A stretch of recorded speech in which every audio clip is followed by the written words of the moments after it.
오늘 라오디게아 교회에 대한 말씀으로 은혜를 나누겠는데요. 오늘 이 말씀을 읽어보면 그동안 교회에 대한 말씀과 다른 게 있을 거예요. 그게 뭐냐? 그동안 다른 교회에 주신 말씀 보면은 칭찬도 있고 책망도 있었어요. 근데 라오디게아 교회는 칭찬이 하나도 없어요.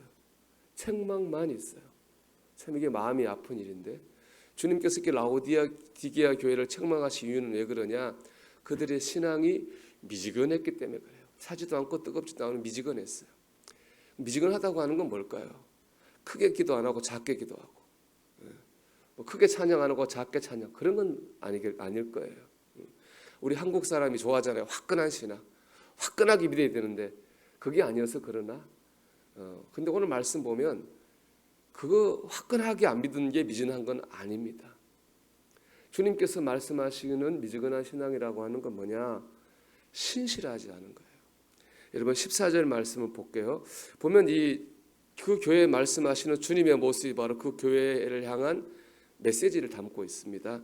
14절 같이 읽어볼게요. 라오디게아 교회 사자에게 편지하라.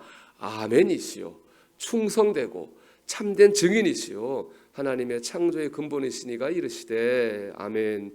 자 보면은 여러분 여기 아멘, 충성, 참된이 나오는 이 세 개의 단어는 다 한 의미를 갖고 있어요. 그건 뭐냐? 신실이라는 거예요. 창조의 근본이라고 하는 건 창조주 하나님이라는 거거든요. 즉 창조주 하나님께서, 신실하신 하나님께서 말씀하시는 거예요. 그럼 뭘 원하는 거예요? 우리에게 신실함을 원하는 겁니다. 라오디게아 교회가 책망받은 이유는 신실하지 않았기 때문에 그래요. 신실하다고 하는 걸 제가 찾아보니까 사전에 순수하고 거짓이 없고 진실되고, 이게 바로 신실이에요. 그러니까 믿음이 순수하고 진실되고 거짓이 없는 것을 하나님은 원하시는 거예요. 라오디게아 교회는 그걸 안 한 거예요. 하나님을 믿기는 믿는데 순수하거나 진실하거나 신실하지 않았다는 거예요. 주님은 그런 믿음을 매우 싫어하십니다. 얼마나 싫어하시는지 16절 말씀 보면 내 입에서 너를 토하여 버리리라, 그렇게 말씀하셨거든요. 저는 이 말씀 보고 좀 충격을 사실 받았어요. 우리가 생각이 예배당, 교회는 주님이 핏값 주고 사신 재단이라고 우리 말하잖아요. 주님이 핏값 주고 사신 이 귀한 재단을 토해버리신다는 말을 어떻게 하실 수가 있을까? 도무지 주님이 토해버리고 싶은 교회가 어떤 교회일까? 그런 생각을 좀 충격을 받았거든요. 그러면서 제가 얼마 전에 유튜브에서 본 교회가 생각이 났어요.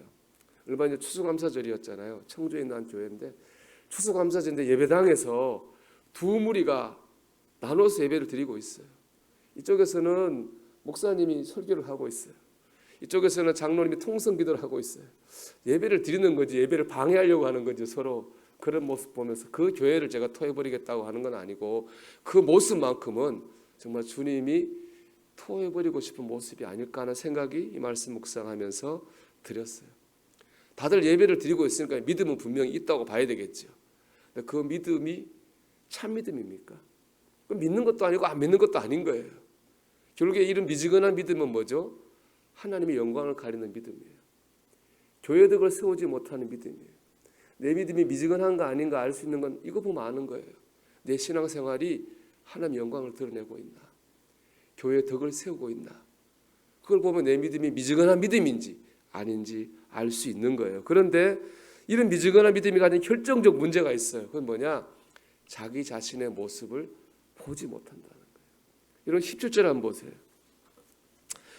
내가 말하길 나는 부자라 부요하여 부족한 것이 없다 하나 내 공고한 것과 가련한 것과 가난한 것과 눈먼 것과 벌거벗은 것을 알지 못하는도다. 나는 믿음 부자라고 생각하는 거예요.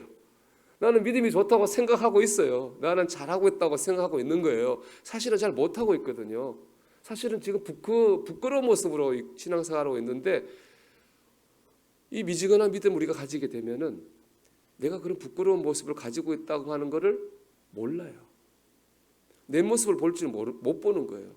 참 이게 답답하더라고. 말씀에서 이게 내 모습을 봐야지 내가 회개를 하든지 뭐 하든지 아는데, 이건 내가 내 모습을 모르는데 어떻게 회개하고 어떻게 할 수 있지? 그런 생각이 들었거든요. 근데 그 다음 말씀을 보니까 그렇구나, 우리의 희망은 오직 예수님이구나 하는 생각이 들었어요. 우리 20절 말씀 읽어볼게요. 볼지어다 내가 문 밖에서도 두드리노니 누구든지 내 음성을 듣고 문을 열면 내가 그에게로 들어가 그와 더불어 먹고 그는 나와 더불어 먹으리라. 아멘. 주님이 토해버리고 싶지만 토하진 않으신 거예요. 포기하지 않은 거예요. 주님 포기하시는 대신 뭐 하세요? 두드리세요. 마음의 문을 두드리시는 거예요. 깨달으라고, 돌아보라고. 참 이게 은혜죠. 여러분, 교회의 희망은 교회를 포기하지 않는 주님께 있습니다. 우리의 희망은 우리를 포기하지 않는 주님께 있습니다. 주님이 우리의 마음을 두드리시는 거예요. 우리를 깨달으라고, 우리를 미지근한 신앙에서 신실한 믿음으로 회복하라고 우리의 심령을 두드리시는 거죠. 우리가 그 두드림을 듣고 마음의 문을 열 때에 우리의 믿음은 주님이 기뻐하시는 신실한 믿음으로 회복되게 될 줄로 믿습니다. 저는 그래서 우리 이렇게 겸손하고 두려운 마음으로 기도해야 된다고 생각해요. 주님, 저를 포기하지 말아주세요. 계속 제 마음의 문을 두드려 주세요. 제가 잘 알아들을 수 있게 주님 또렷하게 두드려 주세요. 우리가 이런 마음으로 기도하기를 원합니다.